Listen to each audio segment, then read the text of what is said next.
Assalamualaikum anak-anak. Waalaikumsalam warahmatullahi wabarakatuh. Oke.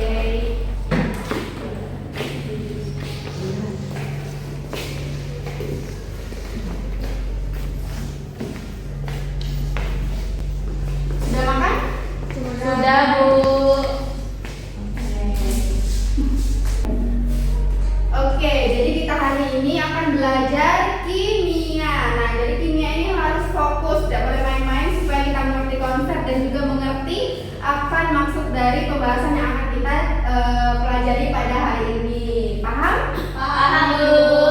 Oke, sebelum kita memulai belajar pada hari ini, siapa yang nggak masuk hari ini? Nihil, Bu. Nihil ya, bagus. Karena kan kalian tuh harus masuk minimal ya 100% lah, harus masuk terus ya kan. Jangan alpa, kalau sakit itu harus mengirimkan surat, dan kalau izin itu bilang ke ketua kelas. Ya, Bu. Nah, sebelum itu ibu mau minta dong satu untuk membacakan doa sebelum kita belajar. Saya Boleh? Boleh? Bisa? Baiklah, sebelum memulai pelajaran pada siang hari ini, alangkah baiknya kita berdoa menurut kepercayaan masing-masing. Berdoa mulai.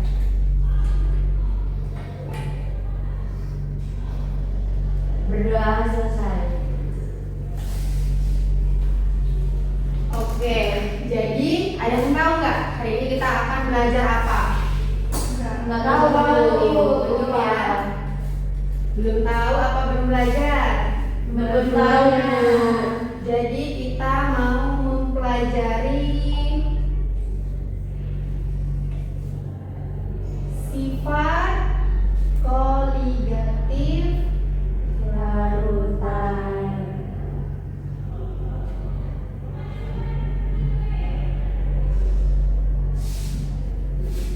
Ada yang tahu sifat koligatif larutan ini ada berapa sih? 4. Nah, coba Tiara sebutin. Penurunan titik beku, ya, penurunan titik beku, Kenaikan titik titik. kenaikan titik titik, Tekanan osmosis tekanan osmosis. sama penurunan tekanan uap. Ya, betul. Tepuk tangan dong, Tiara. Oke, dari yang disebutin Tiara tadi, kita mempelajari salah satu dari sifat koligatif larutan, yakni ada yang bisa nebak? Sifat koligatif larutan. Sifat koligatif larutan ini terbagi menjadi dua, yakni sifat koligatif larutan elektrolit dan sifat koligatif larutan non-elektrolit. Kalau sifat koligatif larutan elektrolit itu larutan yang bisa menghantarkan arus listrik. Nah, seperti kita bisa lihat pada larutan garam. Nah, pada larutan garam itu kan mengandung NaCl, yang dimana kalau dipecah berarti menjadi Na plus Cl-. Nah, ketika dilarutkan dengan air, maka akan terlihat atau mendapati bahwa jumlah ion terlarutnya menjadi 2 ion yang bisa menghantarkan arus listrik. Kemudian sifat koligatif larutan yang non-elektrolit itu kebalikan dari larutan elektrolit, yaitu tidak dapat menghantarkan arus listrik karena molekul-molekul zat terlarutnya tidak terionisasi di dalam larutannya. Nah, pada penurunan titik beku ini kita tuh harus memahami. Di situ kan ada kata-kata titik beku. Berarti di mana ketika suatu zat atau suatu larutan itu mencapai titik beku itu. Misalkan nih, Ibu mau memberikan contoh. Ketika kita ada es batu itu yang misalnya ada 2 wadah es batu. Misalnya es batu yang di wadah satu ini nggak diberi garam. Kemudian yang wadah yang satunya ini diberi garam. Maka yang mana yang duluan mencair? Yang diberi garam. Kenapa hal itu bisa terjadi? Ada yang tahu? Nah, Nggak tahu, Bu. Tidak. lebih cepat mencair yang mana? Yang tidak diberi garam. Ya. Yang lebih cepat mencair. Yang diberi garam atau tanpa garam? Tanpa garam. Dengan garam.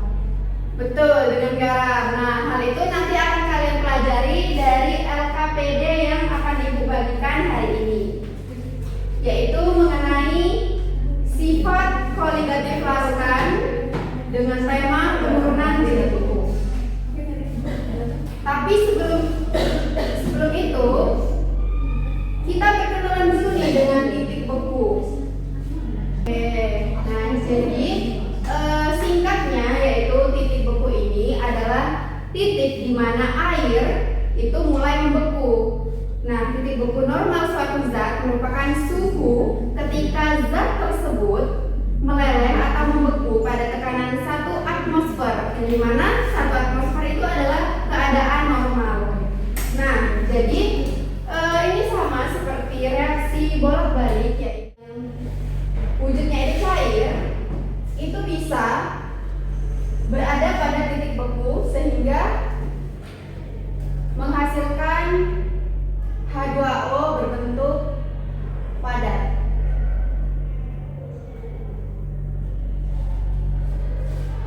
Nah, ini contohnya ini dalam kehidupan sehari-hari apa? Iya, betul. Kisah ada yang lain? Oh, sama es batu juga. Nah, betul ya. Jadi ketika es batu yang cair itu bisa beku menjadi es batu dengan fasanya, itu kita bisa lihat di sini fasanya di sini. Kalau cair itu liquid dan kalau dia beku itu maka akan menjadi apa? Es solid.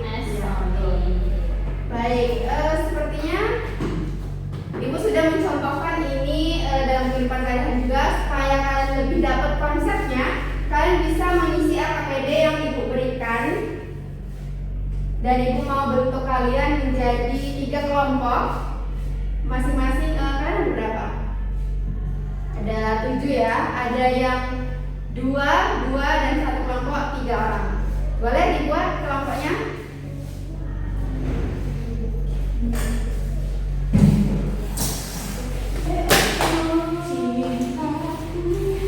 Kenapa bisa? Enggak mau tersenggol. Zeta, boleh agak geser kamu sama Zeta. Alia boleh gabung sama. Boleh. Alia boleh gabung ke kelompok yang 5 ya.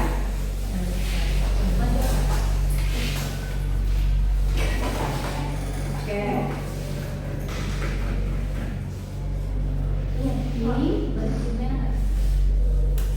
ya. Kasih dia mama.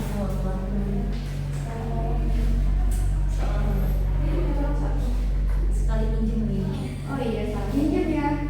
Minjem kan? Minta. Itu benar. Kok punya kamu berwarna? Kok kami nggak berwarna? LKPD ini Ibu harapkan kalian itu dapat menjelaskan konsep koligatif larutan pada penurunan titik beku.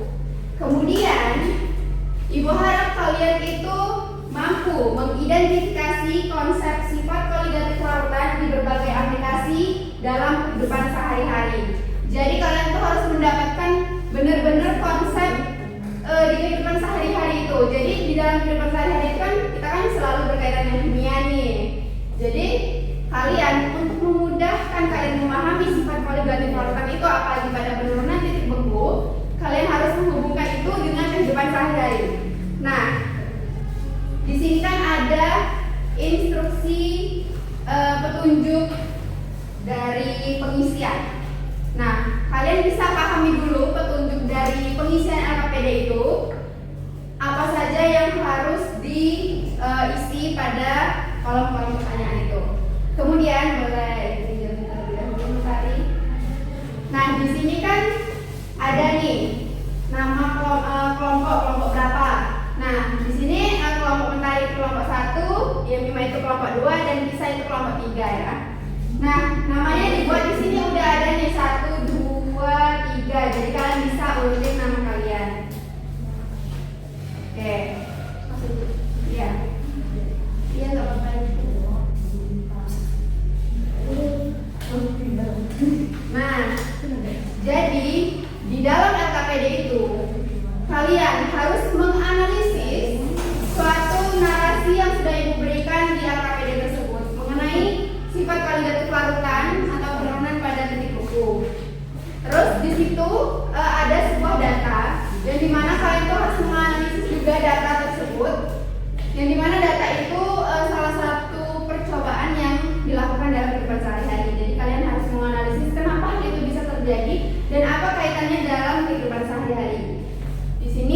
kasih waktu kalian selama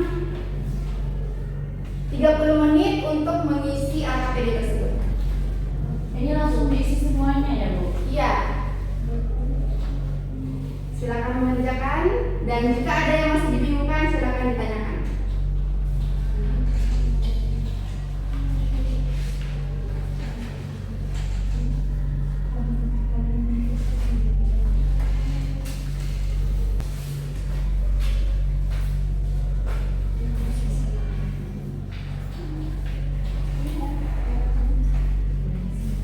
Di situ kan sudah apa ya, bisa dibagi supaya kalian tuh cepat dalam menyelesaikan LKPD itu. Mungkin untuk staplernya itu bisa dibuka aja biar bisa dibagi-bagi.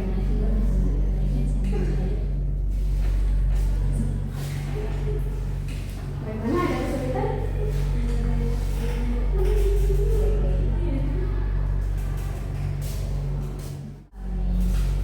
Ini kan itu katanya proses larutnya garam ke dalam air yang terbentuk dari es yang mencair menciptakan larutan. Nah, jadi maksudnya itu kan di situ fenomenanya itu mengenai ada es di dalam di sebuah tempat itu kan di Amerika ya. Amerika itu kan turun salju. Nah, ketika para petugas itu menaburkan garam, maka es yang tadinya berbentuk salju akan mencair. Nah, itulah yang disebut, yang dimaksud dari narasi tersebut. Oke. Bu, saya mau bertanya boleh nggak? Tapi agak di luar konsep ini ya. Boleh, bisa. Nah kan kalau di Amerika tadi garam itu untuk mencairkan es. Sedangkan waktu kelas 12 dulu itu kan kami bikin es krim ya Bu. Bikin es krim itu di luar kaleng itu, di baskomnya itu kan diberikan es batu kemudian diberikan garam. Betul. Itu kalau nggak salah biar es batunya itu tetap awet dan suhunya tetap terjaga dingin Bu. Itu benar nggak ya Bu kayak gitu? Sepertinya dulu begitu.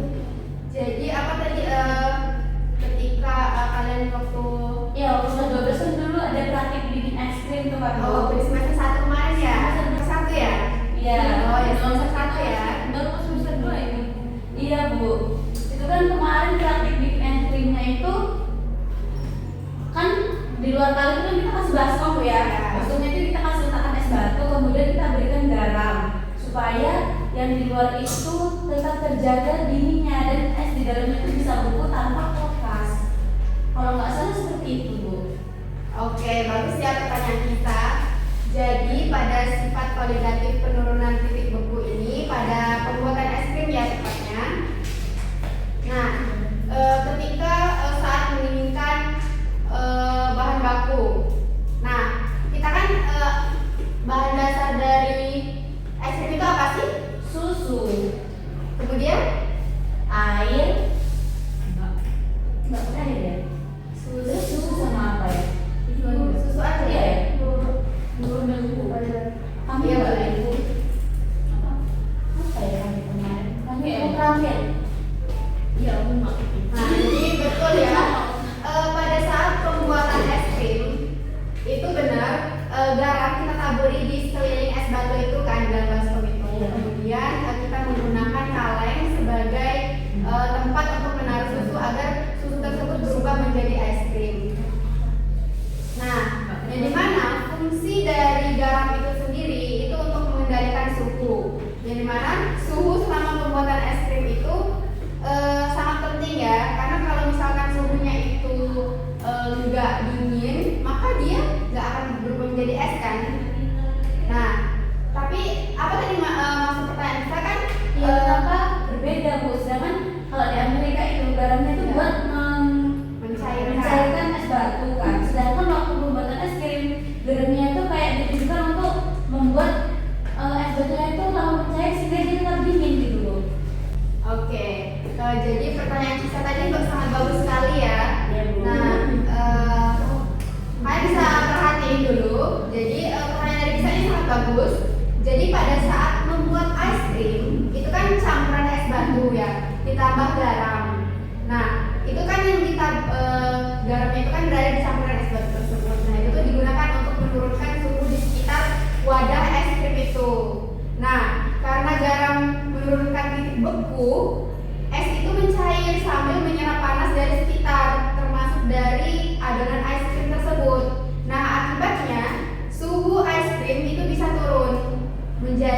bisa di bawah 0 derajat Celcius.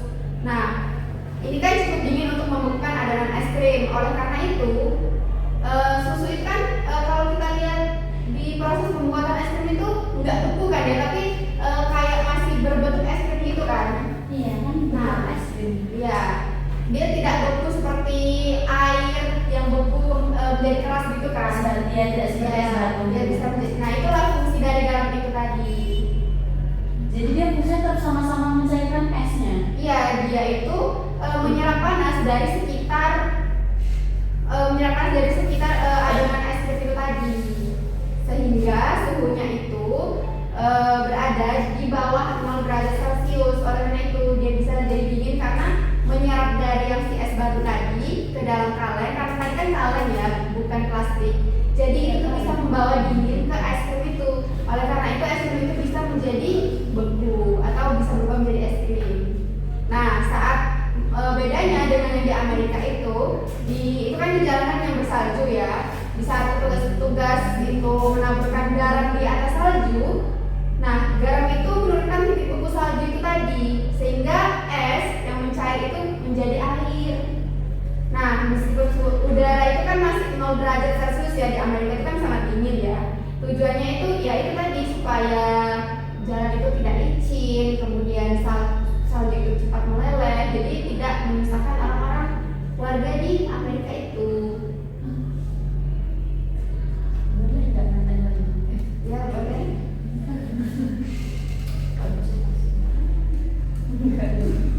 Kalau nggak apa-apa. Tadi kan katanya es batu, kalau pas garam di es batu pas susu bikin es krim itu menyerap panas. Sedangkan di Amerika kan nggak ada panas, suhunya 0 derajat. Jadi dia menyerap apa? Nggak panas, bukan seperti itu bisa. Panas itu kan energi.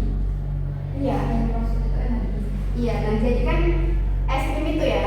Nah, itu kan es krim masukin di kaleng ya. Sudah. Oh, sudah jelas bisa? Udah Bu, makasih Bu. Bagaimana? Apakah ada pertanyaan lagi? Atau ada kesulitan lain? Intinya ya, saat membuat es krim itu tujuannya itu kan untuk menurunkan suhu agar adonan es krim itu membeku. Nah, itulah tadi fungsi dari garam tadi ditaruh di sekitar es batu itu. Nah, proses yang terjadi yaitu tadi es mencair sambil menyerap panas. Oleh karena itu terjadi pembekuan di dalam es krim itu tadi. Nah, hasilnya itu membuat es krim itu tadi menjadi membeku atau menjadi padat. Kalau di Amerika itu kan hanya mencairkan salju ya. Nah, itu kan menurunkan titik beku agar es itu menjadi cair. Nah, bedanya tadi tuh kalau di es krim itu kan tadi ada perantaranya itu tadi, kaleng itu tadi. Bagaimana kisah? Iya Bu, sudah. Oh, sudah jelas ya.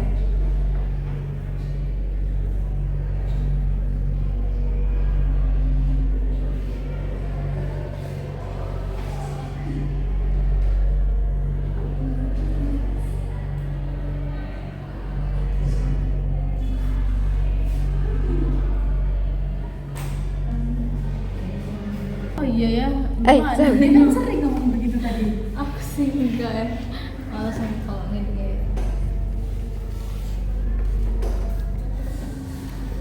Nomor 2 sama 3 ini sama aja nggak sih Rin? Nomor 2 kan? Nggak apa-apa, isi aja ya. Ya udah, jadi aku samain aja ya, kayak contohnya banyak. Karena yang tadi lanjut yang udah ada jawabannya kayak gini aja. Mana jawabannya? Ada tadi ada yang dijawab kok. Ini data bukan jawaban. Salju, pencairan salju.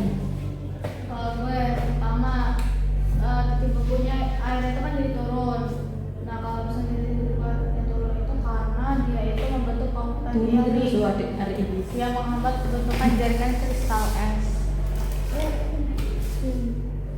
Gak tau ya, aku nulis aja ini. Aku juga ngantuk dari tadi.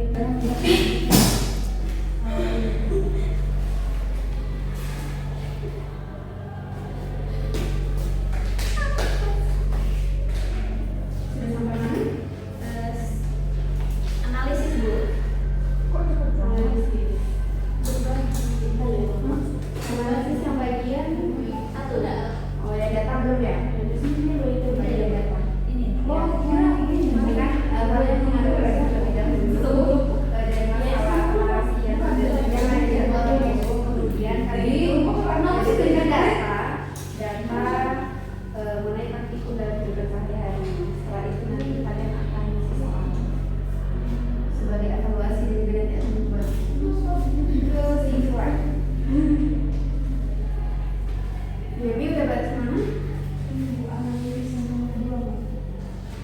analisis yang kedua. Oke. Belum sampai data ya? Oh ya, bagus ya. Kalian bisa bagi-bagi ya guys. Selesai. Ini kelompok kisah sama Ira udah bagus banget. Batas ini Bu. Ini ya lah itu. Bisa bagian yang data ya? Ya.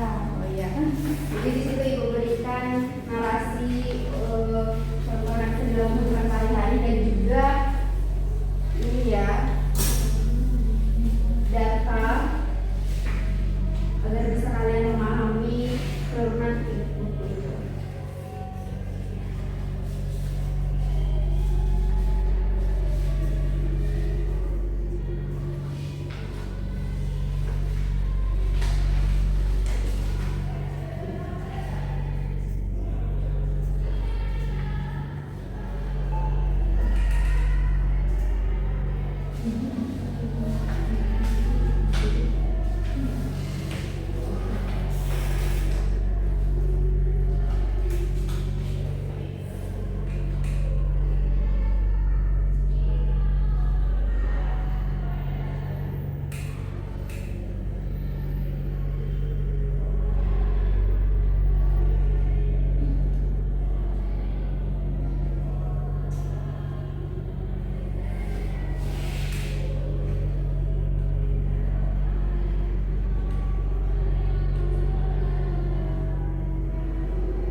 Boleh. Yang mau kuliah lagi gantian ya sama temannya.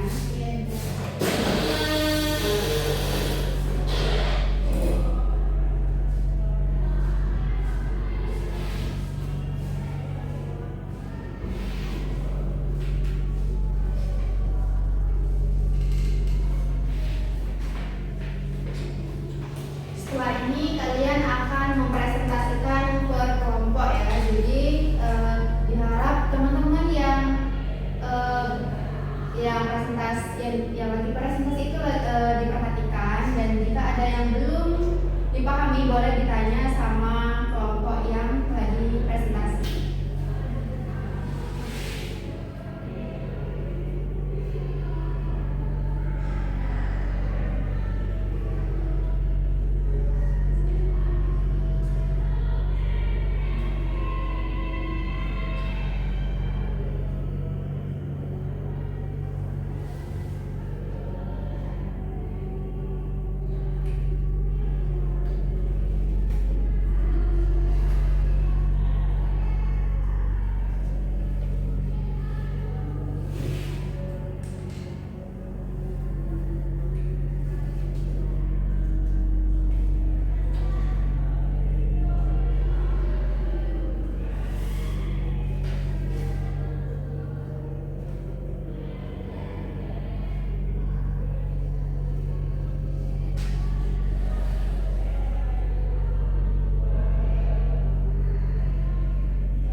penurunan titik beku ini, AC itu kan bekerja untuk menyerap panas dari udara ya. Nah, yang ada di ruangan dan membuangnya keluar, yaitu ada seperti bentuk kipas itu yang ada di luar ruangan, ya kan? Nah, jadi ruangan itu terasa dingin karena itu tadi AC itu bekerja untuk menyerap panas. Oleh karena itu saat kita lewat dari yang tempat kipas yang ada di luar ruangan itu terasa panas, betul?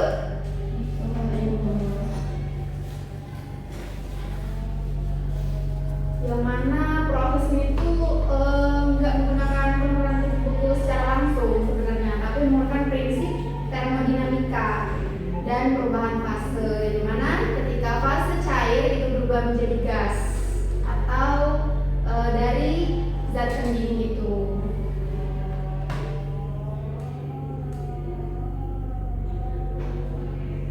Untuk pengisian RKPD ini waktunya masih 22 menit lagi. Silakan untuk yang belum dikerjakan segera dikerjakan dan juga dicek lagi sudah sesuai apa belum dengan soal yang diberikan.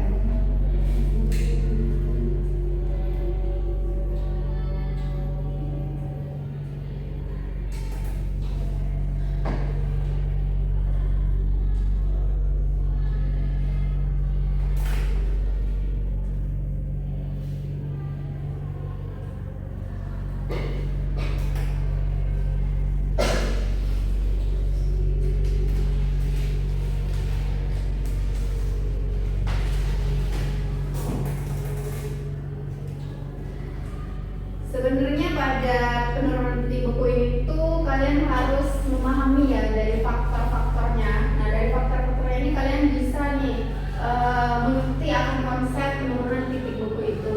Jadi di sini ada 3 faktor, yaitu konsentrasi zat terlarut, kemudian jenis zat terlarut itu, dan juga jenis pelarut yang digunakan. Nah, untuk konsentrasi zat terlarutnya itu, ketika konsentrasi zat terlarut adalah faktor utama yang menjadi akan mempengaruhi penurunan titik beku itu. Ketika semakin tinggi konsentrasi suatu zat dalam larut, maka semakin besar pula penurunan titik beku yang terjadi. Nah, hal ini disebabkan karena semakin banyak partikel zat terlarut yang menghalangi pengakaran molekul pelarut dalam struktur padat. Nah, kemudian jenis zat terlarut. Nah, dari jenis zat terlarut itu memiliki sifat ionik kan.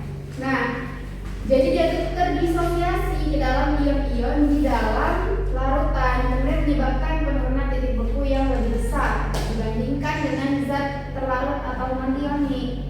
Nah, hal ini disebabkan oleh jumlah partikel yang lebih besar, kemudian dihasilkan dari disosiasi, misalnya seperti larutan garam itu sendiri atau NaCl, kan dia kan terpecah ya jadi Na plus Cl-.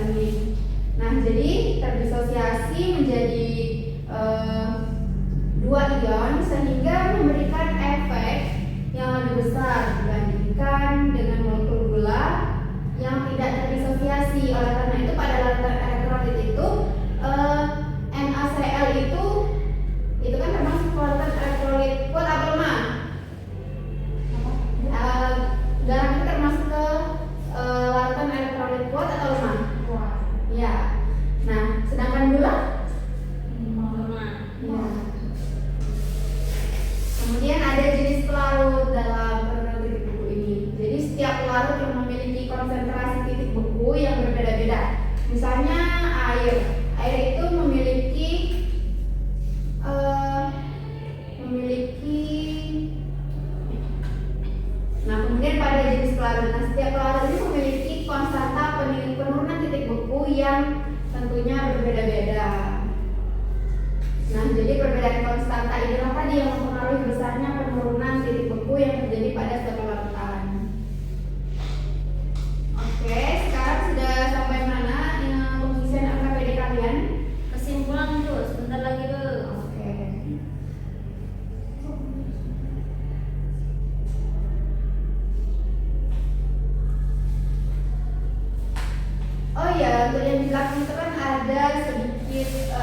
Ya. Oh iya. Untuk yang bagian kolom yang bagian kesimpulan ini kalian buat nih refleksi. Jadi apa sih yang kalian dapatkan setelah mempelajari penulis sifat kualitatif ini? Oke? Oke, Bu. Jadi misalkan di sini kalian kan sudah menulis, terus ini kalian ceritain apa sih yang kalian dapatin dari pelajaran hari ini? Ngerti? Ngerti, Bu. Ini yang di belakang, ngerti nggak yang gue jelasin tadi? Ibu apa? Yang mana, Bu? Yang bagian ini.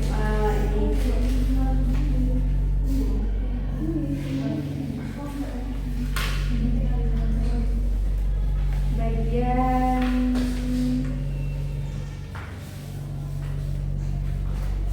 yang kesimpulan. Jadi di bagian kesimpulan ini kalian kan diminta untuk menyimpulkan hasil dari pembelajaran. Nah, untuk kalian sendiri itu, ketika kalian sudah mempelajari buku ini pada sifat kualitatif lakukan pada penurunan titik buku ini, apa yang kalian dapatkan? Ya, kayak iya.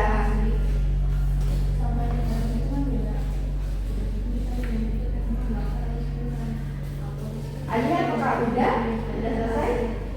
Agak tinggal bagian temannya ya kan?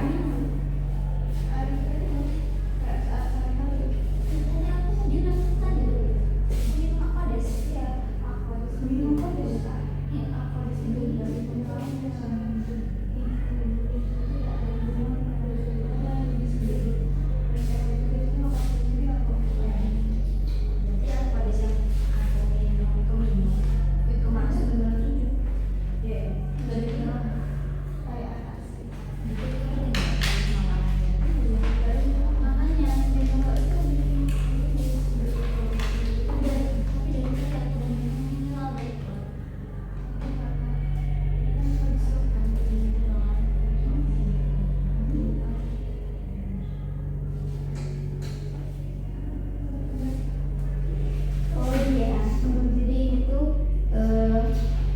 bagaimana cara penggunaan garam untuk mencairkan es dan dapat menguatkan ekosistem.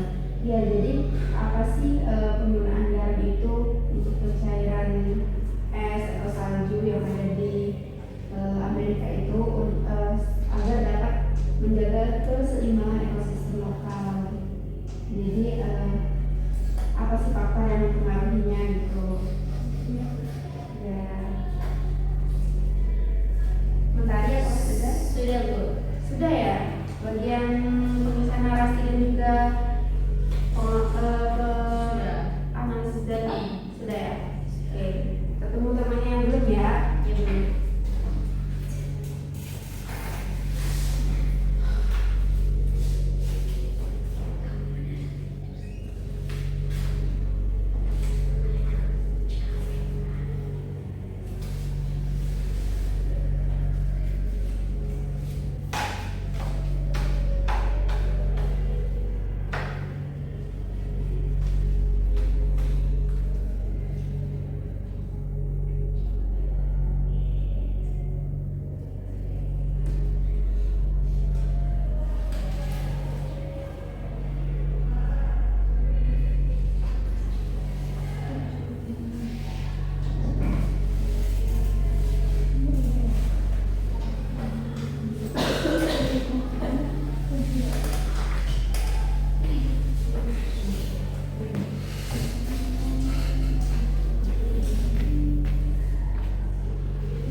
Ibu ya.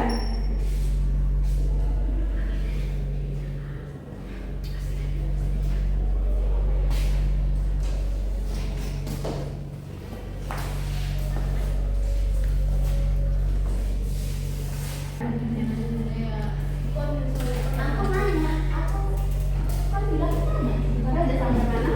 Banyak Enggak, kalau kita berbaik kita udah sih kasih. Kalau dia sudah makanya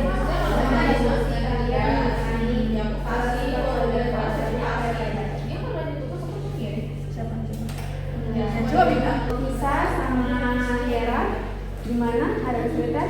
Coba yang mau tanya apa sih yang kalian dapatin dari pengisian AKPD ini sejauh ini? Enggak ya?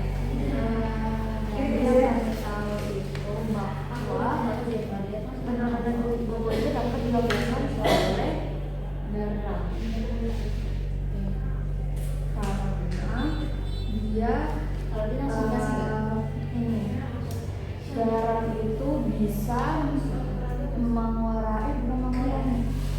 menghambat terjadinya pembentukan kristal pada air juga sama.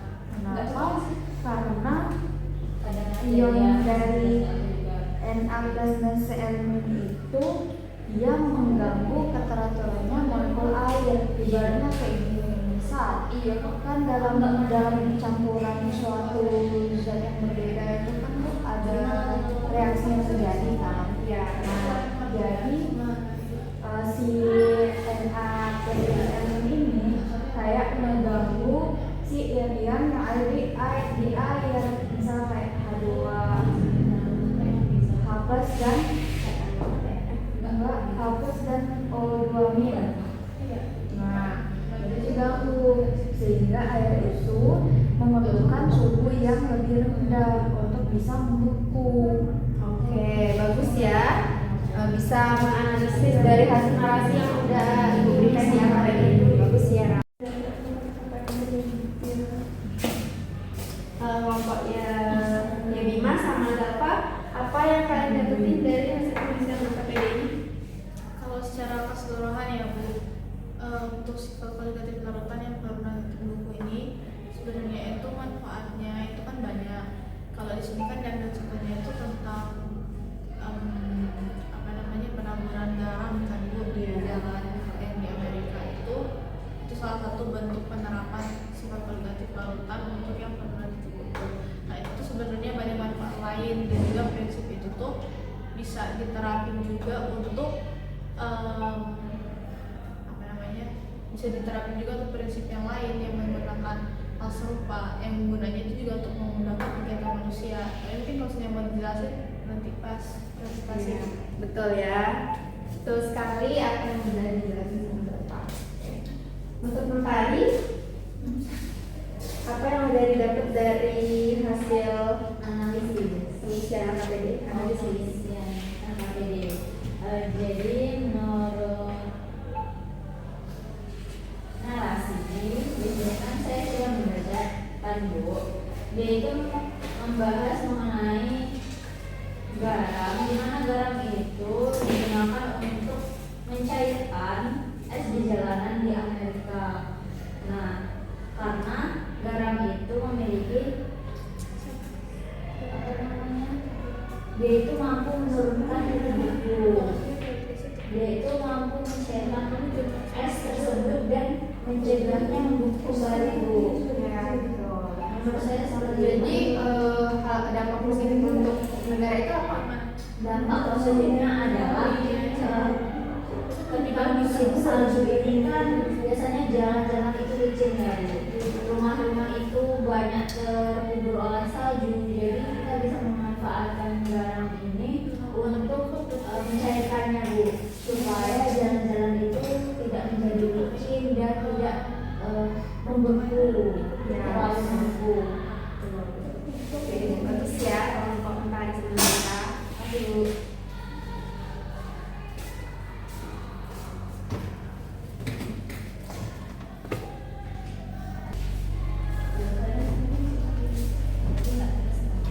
Gimana kelompok Alia udah semua? Sudah semua ya. Kelompok ya? Sudah Bu. Kelompok Mentari? Sudah Bu. Oke, karena kalian sudah semua menyelesaikan LKPD yang telah Ibu berikan dan waktunya juga udah habis ya.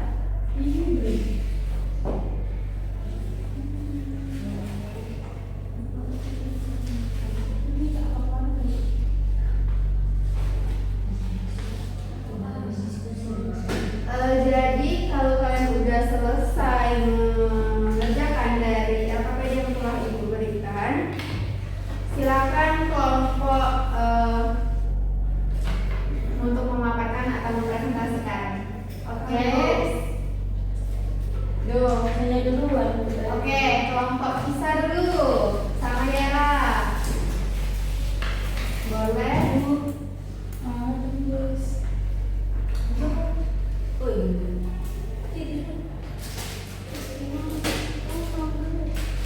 Mau sini kalau ngambil itu lagi susah dulu deh satu lagi. Dekat ya, baik. Aku nggak tahu ya kalau nggak dapat warna lagi. Dekat ya, bayangin dulu kan. Dekat baik. Bayangin lagi pakai warna kulit kemarin. Dulu lagi ya, mau pulang, menentukan. Iya, yang tadi dekat aja. Bentar ya, aku bilang ini. Belum mau dekat kan, izin komplain. Kok anak begini nggak ada nomornya? Bingung nih. Apa dong? Udah nggak ada sekarang terus. Gak ada nomor bersih loh. Jadi, Iya ini loh maksudnya kalau selesai baru. oh. Seneng banget. Oke, karena kalian udah nih menyelesaikan LKPD yang telah ibu bagikan tadi dan juga kalian sudah mengerjakan selama 30 menit, kalian harus mempresentasikan supaya analisis dari kalian itu atau hasil jawaban dari kelompok kalian itu dapat menjelaskan konsep dari penurunan titik gigi atau pada materi sifat kualitatif parutan ini. Dan juga nanti untuk kelompok lain silakan bertanya kalau kalian belum ada yang dipahami ya. Jadi silakan kelompok mana dulu yang maju nih. Oke, kelompok belakang, kelompok kita sama Yara ya. Ini boleh.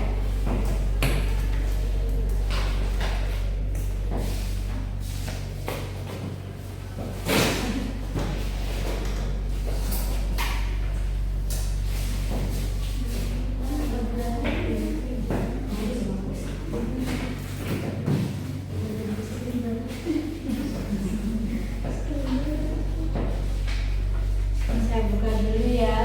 Assalamualaikum warahmatullahi wabarakatuh. Waalaikumsalam warahmatullahi wabarakatuh. Jadi kami dari kelompok 3 akan memaparkan hasil diskusi kelompok kami. Dengan saya Kisama Dua Adistia dan teman saya. Oke. Untuk kelompok lain silakan diperhatikan ya kelompok kita sama ya. Kelompok berapa tadi? Kelompok 3 ya, harus diperhatikan dan juga siapin pertanyaan. Ibu mau satu kelompok, masing-masing satu kelompok itu harus memberikan pertanyaan ya untuk kelompok yang maju. Paham? Oke, silakan kelompok 3 dilanjutkan. Kamu lihat ini. Jadi dari hasil analisis narasi sudah diberikan di LKPD. Kelihatan aku kayak gitu. Apa ya? Nggak tahu. Kan dia. Jadi hasil analisis kami yaitu pertama itu mengapa garam dapat mempercepat pencairan salju. Nah, jawabannya itu karena titik beku dari air itu bisa menurun sehingga akan membuat jaringan dari air tersebut itu bisa sulit untuk membentuk sebuah kristal-kristal sehingga menghambat terjadinya pembekuan pada air. Terus apa hubungan garam dengan titik beku air? Jadi dimana ketika air murni itu membeku itu pada suhu 0 derajat Celcius.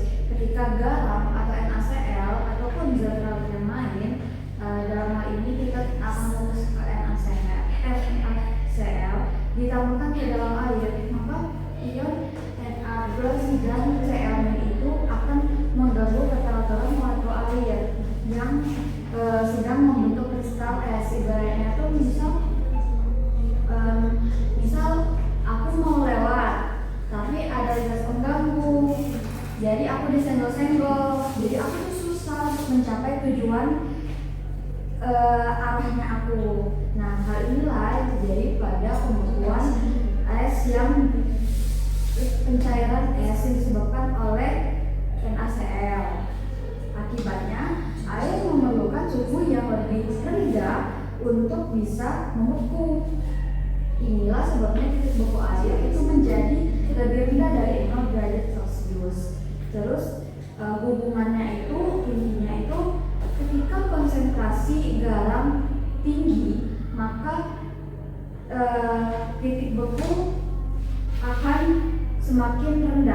karena ion-ion garam tersebut menghambat proses pembentukan molekul air. Jadi hubungannya itu berbanding terbalik. Kalau konsentrasi tinggi berarti titik bekunya rendah. Terus yang ketiga, bagaimana cara menggunakan garam untuk mencairkan es dapat mempengaruhi keseimbangan ekosistem lokal dalam jangka panjang, dan apa langkah-langkah yang dapat diambil untuk meminimalkan dampak negatifnya terhadap lingkungan. Nah, yang pertama itu cara menggunakannya.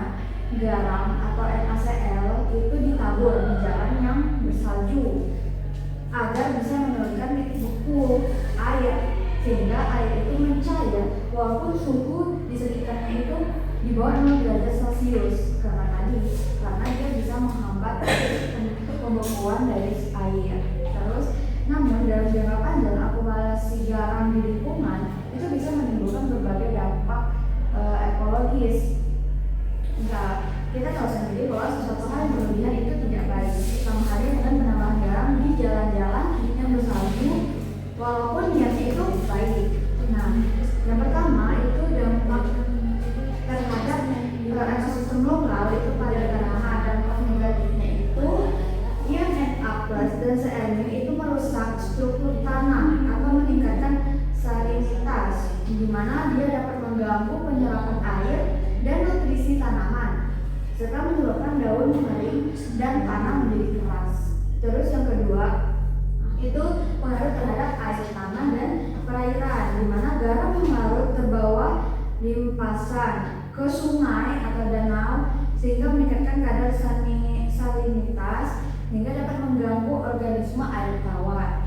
Nah, kan kita tahu sendiri kalau organisme yang ada di air danau dan di air laut itu kan berbeda. Nah, kalau ekosistem mereka tiba-tiba berubah menjadi banyak garam, ya otomatis itu akan merusak ekosistem mereka dan merusak pola hidup mereka. Kemudian dampak terhadap hewan dan tumbuhan air, di mana spesies air tawar sensitif terhadap salinitas yang tinggi, menyebabkan stres osmotik dan kematian populasi. Contohnya saja misal kayak kita dihadapkan dengan suatu hal yang tidak bisa kita hadapi, itu kan berarti akan berdampak, kita bisa kepikiran lah, contohnya ada stres lah, pokoknya bisa mempengaruhi pola pikir kita. Sama halnya dengan garam yang terlalu berlebihan itu bisa mempengaruhi hewan dan tumbuhan di sekitarnya. Terus dampak terhadap infrastruktur, di mana garam itu kan bersifat korosif terhadap logam kayak kendaraan, jembatan, sehingga dapat mempercepat kerusakan jalan. Nah, terus ada juga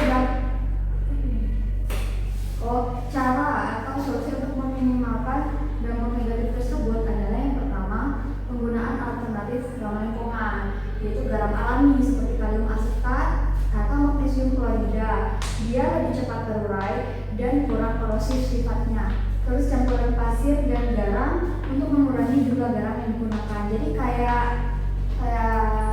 manis gitu. Jadi garam itu dipakai sedikit ditambah dengan pasir biar dia tuh banyak gitu. Nah, terus cairan anti es biologi dari gula atau limbah jagung. Terus untuk yang kedua itu apa yang terjadi pada struktur molekul air ketika garam larut dan bagaimana proses ini memungkinkan air tetap cair pada suhu di bawah 0 derajat Celcius. Nah, sebenarnya sudah dijelaskan tadi di mana terjadinya suatu proses ikatan ionik antara Na+ dan Cl- jika dia akan terpecah. Molekul air yang bersifat polar itu muatannya negatif pada O dan positif pada H. Dia akan mengelilingi ion-ion tersebut, di mana ion O2- itu akan mengelilingi ion Na+, dan H+ dia itu akan mengelilingi Cl- sehingga terbentuklah ikatan di ion dipol antara air dan ion garam, sehingga garam itu bisa larut sempurna. Terus ada perubahan pada struktur molekul molekul air, di mana dalam air murni yang membeku itu molekul airnya membentuk struktur kisi kristal es yang teratur melalui ikatan hidrogen. Nah, saat garam ditambahkan, ion Na+ plus Cl itu akan mengganggu pembentukan jaringan ikatan hidrogen. Molekul air tidak dapat menyusun diri dalam pola kecil yang diperlukan untuk menjadi es. Lalu akibatnya air akan tetap dalam fase cair meskipun suhu di sekitarnya itu di bawah 0 derajat Celcius. Lalu ada juga kaitannya itu dengan termodinamika. Seperti yang sudah Ibu jelaskan tadi yang tentang AC, kan itu ada juga kaitannya dengan kinetik buku, ada juga kaitannya dengan termodinamika. Nah, sama halnya dengan hal ini, perawatan garam dapat menurunkan potensial kimia pelarut air untuk mencapai keseimbangan antara fase cair dan padat. Suhu yang lebih rendah inilah sebabnya titik buku itu turun. Jadi intinya itu untuk perubahan strukturnya itu dapat berubah ketika ion Na+ plus Cl itu mengganggu struktur kristal es sehingga air tetap cair dalam suhu di bawah 0 derajat Celcius. Selanjutnya akan disampaikan oleh Lisa. Oke, bisa silakan. Jadi di sini ada pertanyaan Mulai diskusi ya. dengerin ya. Ada pertanyaan diskusi. Nah, pertanyaan ini ada 4. Yang pertama itu jelaskan apa yang terjadi pada titik buku air ketika garam ditambahkan ke salju yang cair. Jadi seperti yang sudah dijelaskan Ibu Rini tadi, ketika garam ditambahkan ke salju, titik buku air itu akan menurun karena ion garam itu mengganggu pembentukan kristal es. Akibatnya salju mencair meski suhunya di bawah 0 derajat Celcius. Jadi meskipun di Amerika tadi kan dingin ya, nah itu air salju itu akan tetap bisa mencair dengan diberikannya garam. Lalu yang kedua ini, bagaimana proses penurunan titik beku ini dapat diterapkan dalam kehidupan sehari-hari. Nah, penurunan titik beku ini dapat diterapkan contohnya seperti yang sudah ada dalam masalah kita tadi ya, saat menambahkan garam di jalan bersalju agar es mencair dan jalan tidak licin, serta pada pembuatan es krim agar membeku lebih cepat. Itu tadi kan sesuai seperti yang dijelaskan Ibu Rini tadi.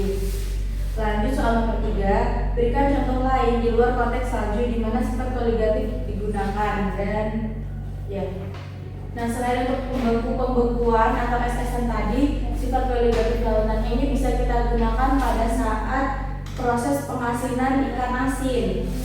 Di mana proses pengasinan ikan asin ini kita memanfaatkan tekanan osmotik yang sama saja seperti penggunaan garam di es batu tadi. Lalu yang keempat, apa manfaat praktis dari fenomena ini dalam kehidupan sehari-hari? Banyak sekali ya manfaatnya ini dalam kehidupan kita sehari-hari. Seperti contohnya itu menjaga keselamatan. Dimana saat jalan di musim dingin itu, pasti jalan itu kan akan tertutup salju. Apabila kita berikan garam dan dia akan cepat meleleh, itu dapat mengurangi jalan licin sehingga dapat menjaga keselamatan kita di sana. Terus kita juga bisa membantu proses dalam pendinginan es krim dan mencegah pembekuan mesin serta dapat mengawetkan makanan seperti proses pengawatan ikan asin tadi.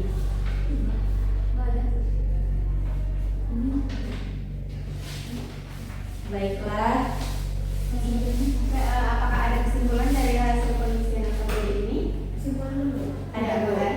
Jadi kesimpulannya itu garam itu dapat menurunkan titik beku air dengan es itu bisa mencair di bawah suhu 0 derajat Celcius dengan adanya faktor karena garam itu terionisasi menjadi alkohol dan Cl sehingga ion ini dapat menghambat pembentukan jaringan kristal air sehingga dia sulit untuk membentuk kembali. Kemudian adapun efek dari penambahan garam yang berlebihan pada cairan es batu atau salju ini itu ada dampak bagi lingkungan, salah satunya pada tumbuhan dan hewan, terus ekosistem perairan di mana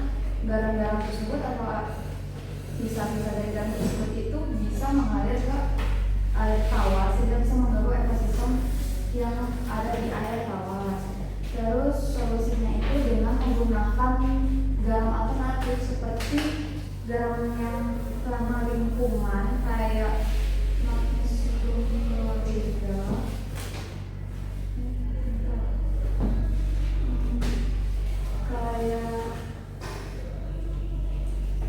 Kayak apa ya?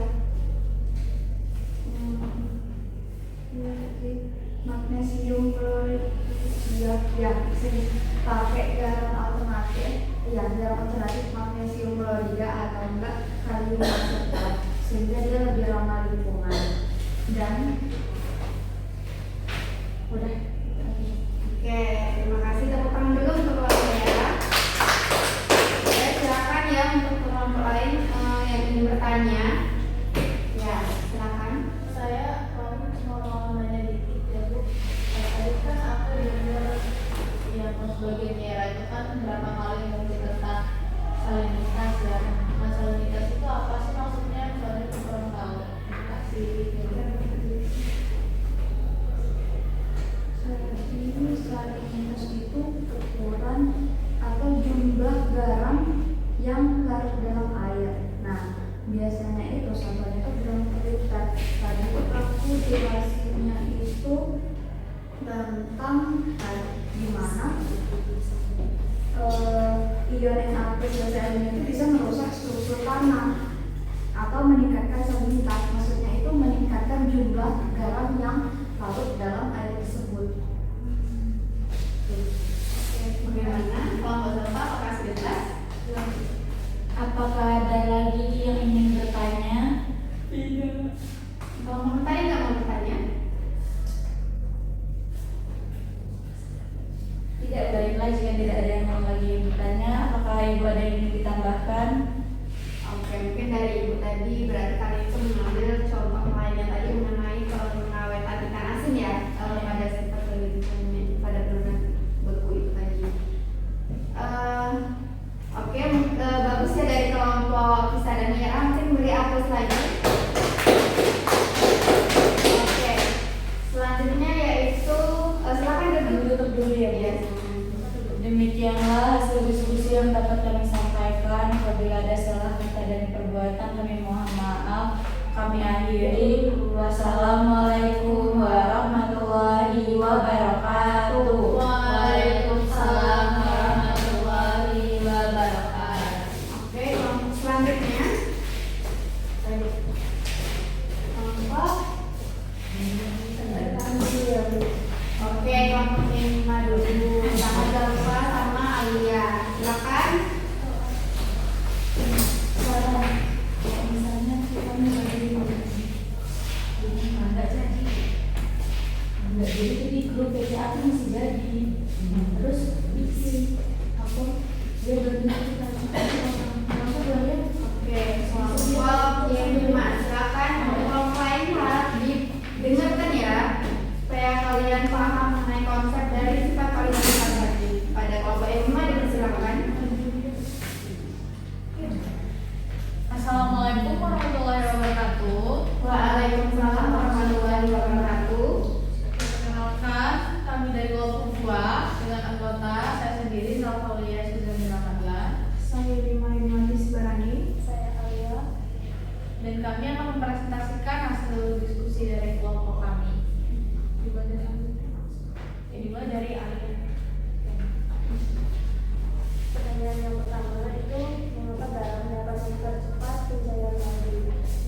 dari struktur komponen dapatkan, penggunaan garam itu untuk mencairkan es yang menyebabkan peningkatan salinitas tanah dan air, yang merusak pertumbuhan tanaman dan juga mengganggu mikroorganisme serta organisme air tawar. Nah, hal ini itu dapat menurunkan keanekaragaman hayati dan mengubah ekosistem lokal. Untuk mengurangi dampak negatif tadi, penggunaan garam harus diminimalkan dengan tekanan tepat. Nah, cara-caranya itu ada misalnya menggunakan alternatif yang ramah lingkungan, menanam vegetasi yang tahan garam di sekitar area yang terpapar dari kotoran tadi, terus mengelola limpahan garam yang tidak mencemari perairan. Nah, langkah-langkah ini membantu menjaga keselamatan pada saat musim dingin tanpa merusak lingkungan. Nah, pertanyaan yang kedua itu, apa sih yang terjadi pada struktur molekul air ketika garam larut dan bagaimana proses ini memungkinkan air tetap cair pada suhu di bawah 0 derajat Celcius. Nah, garam atau si NaCl itu dicampurkan ke es yang mencair karena garam itu akan mengubah struktur dari molekul air tadi, di mana ion natrium dan kloridanya itu dari garam itu akan mengganggu molekul air dalam struktur kristal es tadi, sehingga menurunkan titik beku airnya. Akibatnya, air tetap cair meski di bawah suhu 0 derajat Celcius yang memungkinkan es mencair. Namun, peningkatan garam yang berlebihan itu akan meningkatkan salinitas tanah, merusak tanah dan juga infrastruktur jalannya. Selanjutnya dijelaskan oleh Zarifah. Oke, selanjutnya di sini untuk pertanyaan pertama, jelaskan apa yang terjadi pada titik beku air ketika garam ditambahkan ke salju yang mencair. Nah, jadi kalau misalnya garam ditambahkan ke salju yang mencair, itu titik beku airnya itu bakal turun karena garam tadi itu dia membentuk kompleks ionik yang dimana dia itu akan menghambat pembentukan jaringan kristal es. Jadi dia itu mencegah pembentukan air tersebut supaya tidak menjadi es. Nah, kemudian yang kedua itu diskusikan dengan teman sekelompok bagaimana proses penurunan buku ini dapat diterapkan dalam kehidupan sehari-hari. Nah, jadi dalam prinsipnya penurunan buku ini kan kita itu bisa memanfaatkannya juga untuk pemanfaatannya di bidang lain. Misalkan di sini kan sudah ada mengenai tentang penanganan salju di jalan raya. Nah, jadi dia itu juga bisa prinsipnya itu sama dengan salah satu contohnya yaitu pembuatan es krim. Nah, kemudian kalau misalnya yang contoh lain di luar konteks salju tadi untuk sifat kualitatif ini, contoh yang itu contohnya ada antifreeze. Cairan antifreeze ini yang biasanya itu disemprotkan ke dalam sistem pendingin. Antifreeze itu kan dia itu tidak membeku. Jadi sistem pendinginnya itu dia itu dilawan dengan disemprotkan antifreeze supaya mencegah terjadinya pembekuan. Makanya disebut juga dengan prinsip penurunan titik beku. Jadi prinsipnya itu sama juga dengan prinsip penanganan salju di jalan tadi. Kemudian apa manfaat praktis dari fenomena ini dalam kehidupan sehari-hari? Nah, kalau misalnya dari fenomena penanganan salju di jalan tadi itu untuk meningkatkan keamanan lalu lintas. Nah, yang nantinya juga seperti yang sudah dijelaskan sebelumnya, jadi prinsip dari penurunan titik beku larutan itu bisa juga diterapkan dalam industri lain, misalnya kayak pendinginan, sistem pendinginan kayak tadi yang sudah saya sebutkan dengan cairan antifreeze, pembuatan es krim, dan juga sistem pendinginan kendaraan, nggak hanya kulkas misalnya. Kemudian kesimpulannya dulu. Oke, silakan dibacakan kesimpulannya. Oke, di sini ada kesimpulan dari hasil kelompok kami. Jadi menurut kami itu jarang digunakan untuk mencairkan es dengan cara menurunkan titik beku dari air tersebut. Nah, garam yang larut itu memecah menjadi ion natrium dan klorida yang dimana akan mengganggu struktur kristal es sehingga air itu tetap cair pada suhu di bawah 0 derajat Celcius.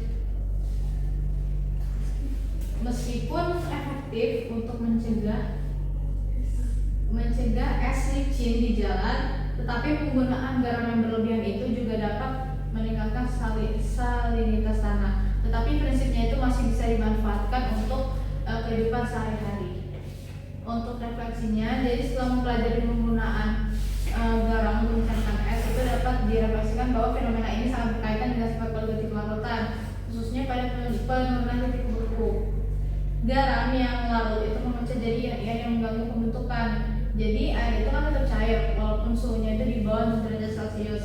Hal ini menunjukkan bahwa sifat kualitatif larutan itu bergantung pada jumlah partikel zat terlarut, bukan jenisnya, dan sangat penting dalam aplikasinya. Ataupun misalnya di sini dalam aplikasi nyata seperti menjaga keselamatan jalan raya saat musim dingin dengan penggunaan garam tadi. Oke, udah selesai? Sudah.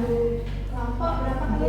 Dua. Kelompok 2. Oke, beri atas dulu untuk kelompok 2. Silakan tanyakan kelompok lain jika ada yang ingin.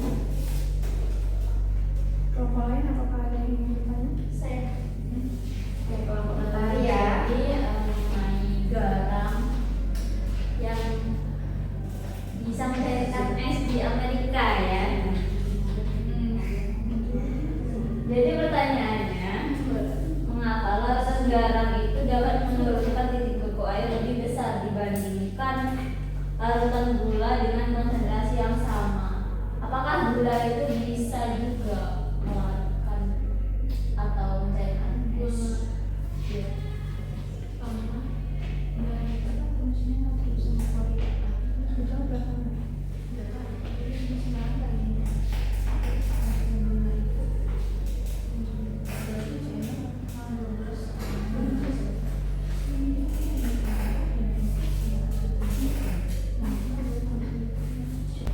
Oke, terima kasih Mentari atas pertanyaannya. Jadi di sini saya akan mencoba menjawab pertanyaan dari Mentari.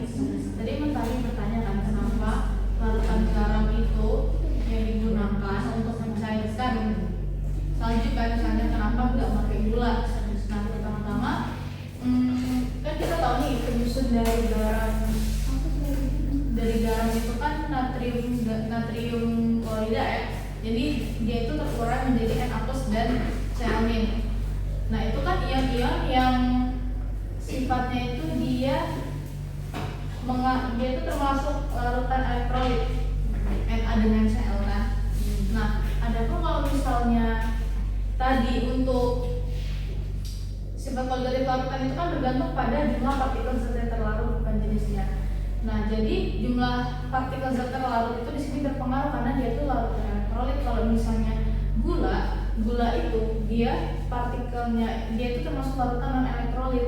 Jadi ibaratnya ion-ion bebas itu di situ tuh tidak ikut andil gitu dalam mencairkan dalam mencairkan salju, karena di sini yang berperan itu dari ion-ion karena di elektrolit ini dari Na sama Cl. Kalau penyusunnya tadi gula kan C6H12O6, dia itu penyusunnya dia itu intinya bukan non elektrolit kan dari situ.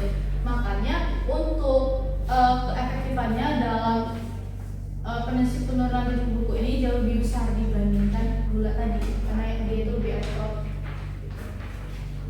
Oke, terima kasih ya. Oke, ada lagi yang mau bertanya? Nggak ada ya? Oke, boleh langsung ditutup. Oke, terima kasih atas perhatiannya. Mohon maaf apabila ada kesalahan atau kekurangan dalam kata-kata. Wassalamualaikum warahmatullahi wabarakatuh. Waalaikumsalam warahmatullahi wabarakatuh.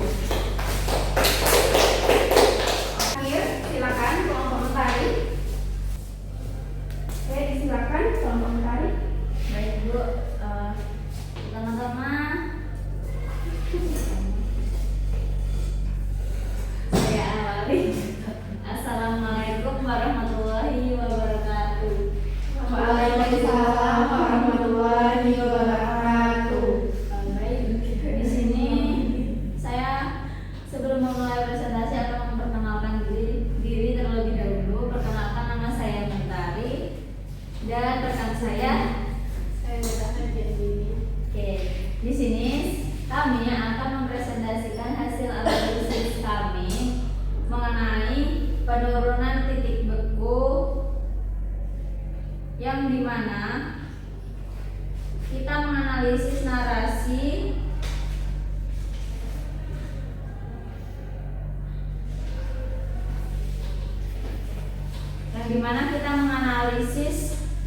sebuah fenomena alam yang terjadi di Amerika, yaitu pada saat musim salju dia menggunakan garam untuk mencairkannya. Nah, di sini timbul pertanyaan, kenapa sih kok garam bisa mencairkan es salju itu? Jadi, berdasarkan analisis yang kami dapatkan, yang pertama, mengapa garam dapat mempercepat pencairan salju? Nah, jawabannya, air murni itu kan membeku pada suhu 0 derajat Celcius. Nah, saat garam itu ditaburkan atau NaCl itu ditaburkan ke salju, garam larut dalam air cair tipis yang ada di permukaan es. Kemudian akan membentuk larutan garam. Nah, karena itulah adanya ion-ion Na+ dan Cl- molekul air jadi lebih sulit membentuk susunan kristal es kembali, sementara yang sudah ada perlahan mencair, atau maksudnya itu yang sudah terbentuk salju itu dapat mencair. Nah, kemudian apa hubungan garam dengan titik beku air? Nah, garam ini menurunkan titik beku air sehingga air atau salju mencair lebih cepat meskipun suhu lingkungan di bawah 0 derajat Celcius. Kemudian, bagaimana cara penggunaan garam untuk mencairkan es dapat mempengaruhi keseimbangan ekosistem lokal dalam jangka panjang? Dan apa langkah-langkah yang dapat diambil untuk meminimalkan dampak negatifnya terhadap lingkungan?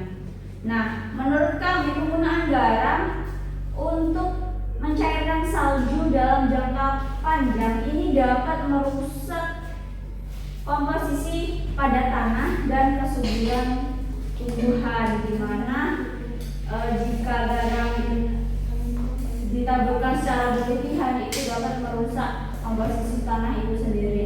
Nah, sehingga inilah yang menyebabkan kerusakan pada ekosistem.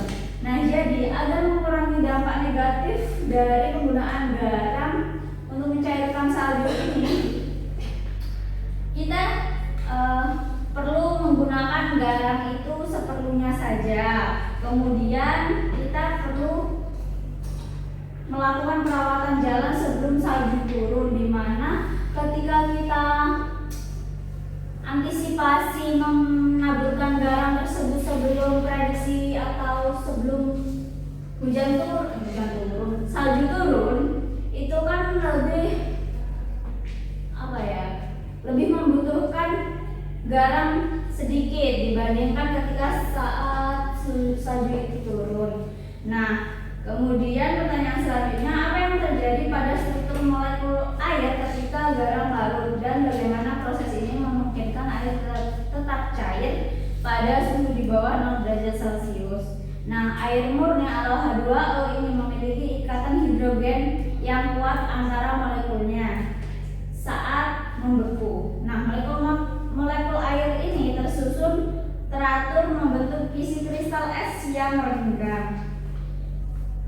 Garam atau NaCl ini dapat dipecah menjadi Na+ dan Cl- bila bercampur dengan air. Nah, ion-ion ini kemudian mengganggu jaringan ikatan hidrogen antara molekul air tersebut. Akibatnya, titik beku air menurun dan air memerlukan suhu lebih rendah lagi untuk bisa membeku kembali.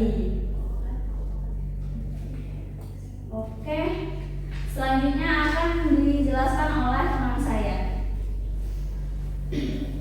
Nah, jadi di sini ada pun teknik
dimasukkan. Kemudian lama pencairannya itu selama 20 menit yang es ditaburi garam atau NaCl ini. Untuk pengamatan pada bentuknya itu esnya itu padat dengan adanya beberapa butiran garam.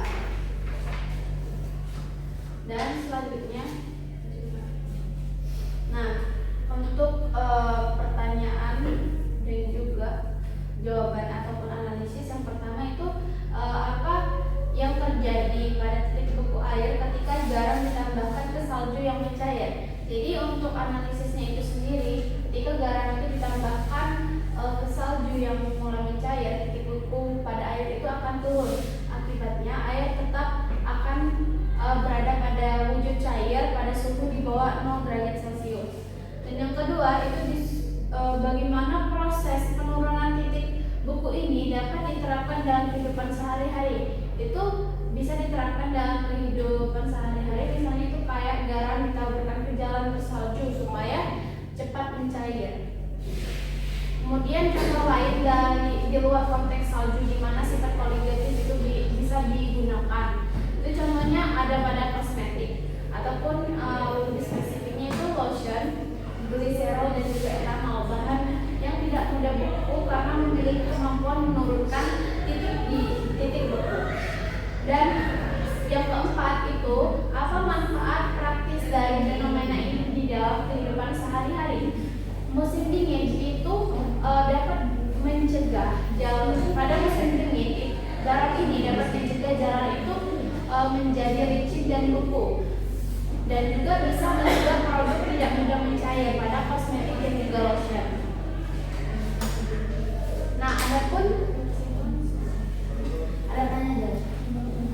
Baiklah, demikian presentasi dari kelompok kami. Jika ada kelompok yang ingin bertanya, dipersilahkan. Ayo untuk kelompok 1 dan kelompok 3 silakan bertanya pada kelompok 2. Oke, kelompok 3 silakan. Nah, kita akan menjawab tentang cara produksi yang digunakan untuk apa? Biar nggak berdampak negatif pada lingkungan. Itu dengan pemeliharaan pemeliharaan atau penjagaan jalanan sebelum jadi lah. Ya, itu gimana caranya? Oh, kamu tidak mendengarkan ya? Tadi cara pemeliharaan jalannya. Iya, tadi sudah dijelaskan. Oke, tapi nggak apa-apa. Saya akan jelaskan kembali cara pemeliharaannya. Di mana pemeliharaan yang bisa dilakukan itu maksudnya sebelum salju itu turun, untuk antisipasi kita itu sama aja menaburkan garam untuk ini agar salju itu tidak terlalu membeku atau tidak terlalu menumpuk gitu loh. Jadi itu masih bisa diatasi lah. Kalau semisal kita menaburkannya sebelum salju turun itu kan, dia itu berarti setelah salju turun dia sudah bekerja ya. Bukan nunggu saljunya numpuk terus kita naburin dia baru bekerja. Nah, jadi hal itu tuh mengurangi penggunaan garam tersebut maksudnya tuh. Apakah sudah jelas ya? Apakah mulai masih ada yang ingin ditanyakan? Oke, boleh ditutup kelompok mentari sama Zeta. Baik. Ya. Oke, sebelum kami tutup mungkin kesimpulan dulu ya. Kesimpulan yang kami tarik itu garam itu memiliki berbagai kegunaan dengan menurunkan titik beku, di mana misalnya dari Amerika itu dapat digunakan untuk mencairkan es salju, kemudian juga untuk menjaga kosmetik tidak mudah membeku. Mungkin itu saja.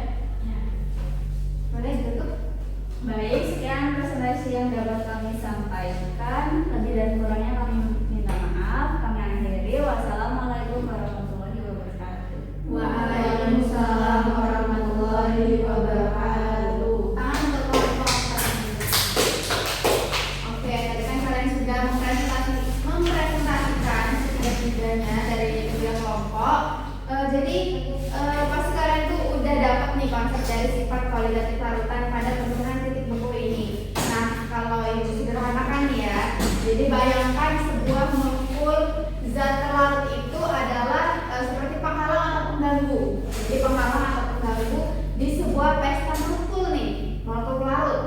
Nah, saat molekul pelarut seperti air contohnya ini berdekatan dan berpegangan tangan untuk membentuk kristal es. Nah, para pengganggu ini tadi, si sifat koligatif ini tadi atau pada penurunan titik beku ini menghalangi mereka karena terhalang tadi pelarut butuh suhu yang lebih dingin untuk bisa membeku. Seperti pada es krim yang dibahas Sisa tadi. Nah, itu kan es krimnya itu kan pada es batunya itu kan dikasih garam ya. Nah, itu tuh supaya es krim yang ada di dalam kaleng itu tidak membeku atau tidak keras membentuk kristal seperti batu es itu. Jadi dia tuh masih berbentuk es krim yang lembut dan lunak itu. Jadi itulah fungsinya garam tadi pada batu es yang dikasih taburan garam. Nah, fungsinya ada pada jumlah partikel. Jadi kita fokus pada bagaimana suatu zat itu zat elektrolit atau non elektrolit itu terurai dalam larutan, yang dimana 1 mol gula hanya menghasilkan 1 partikel, tapi 1 mol garam atau NaCl menghasilkan 2 partikel. Nah, partikel yang lebih banyak itu dapat terjadi penurunan titik beku yang lebih besar. Oke, mengerti semuanya? Mengerti, Bu. Oke, tadi kan kalian sudah mempresentasikan, dan untuk evaluasinya di sini Ibu kasih soal di belakang KPD, yaitu ada 10 soal ya, dan itu bisa kalian isi selama Ibu beri waktu 10 menit.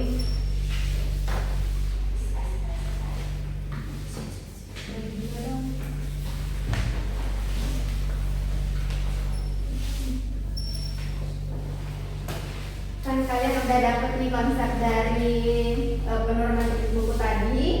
Kalian bisa isi soal yang sudah disediakan di LKPD yang sudah Ibu bagikan tadi. Waktunya 10 menit. Bisa kan jawabnya tadi? Sudah dibahas kan?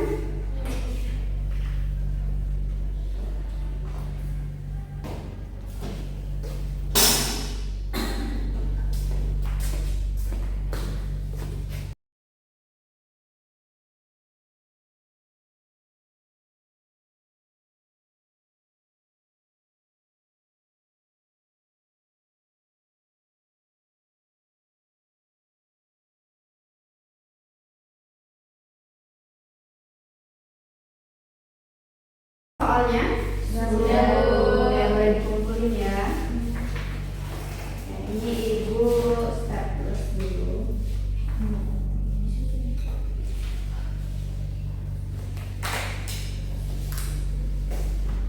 Komentar ini sudah semua.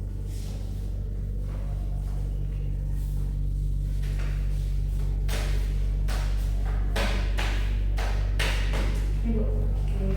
Terima kasih. Oh iya. Kasih Bu. Oke, berarti di sini Ibu anggap kalian udah mengerti mengenai konsep dari penurunan titik beku yang sudah kita bahas tadi. Jadi ada nggak yang bisa menyimpulkan satu orang aja pada pelajaran kita tadi?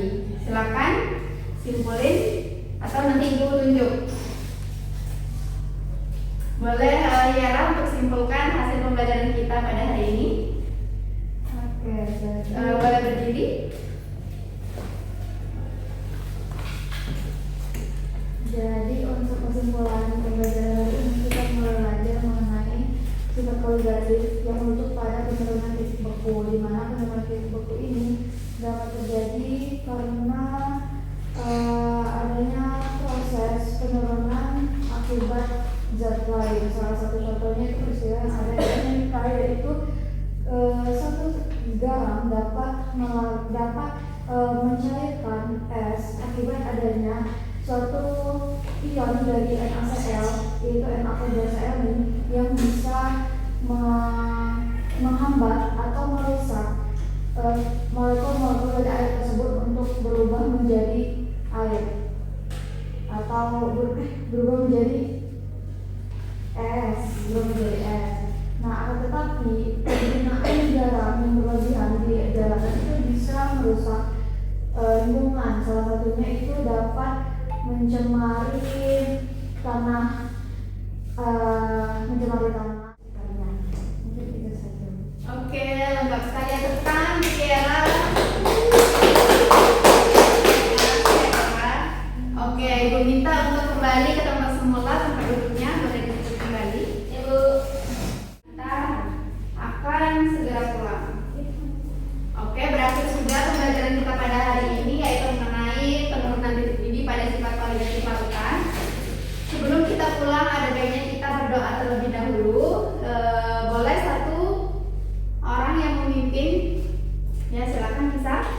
Baiklah, untuk menutup kegiatan pembelajaran kita pada siang hari ini, alangkah baiknya kita berdoa menurut kepercayaan masing-masing. Berdoa mulai. Berdoa selesai. Baik, karena pembelajaran kita sudah habis jamnya dan sampai di sini, Ibu ucapin terima kasih untuk kalian dan sampai bertemu lagi di pembelajaran minggu depan. Di mana minggu depan itu kita akan membahas perhitungan dari sifat koligatif larutan penurunan titik beku ini. Karena kalian sudah dapat konsepnya dan minggu depan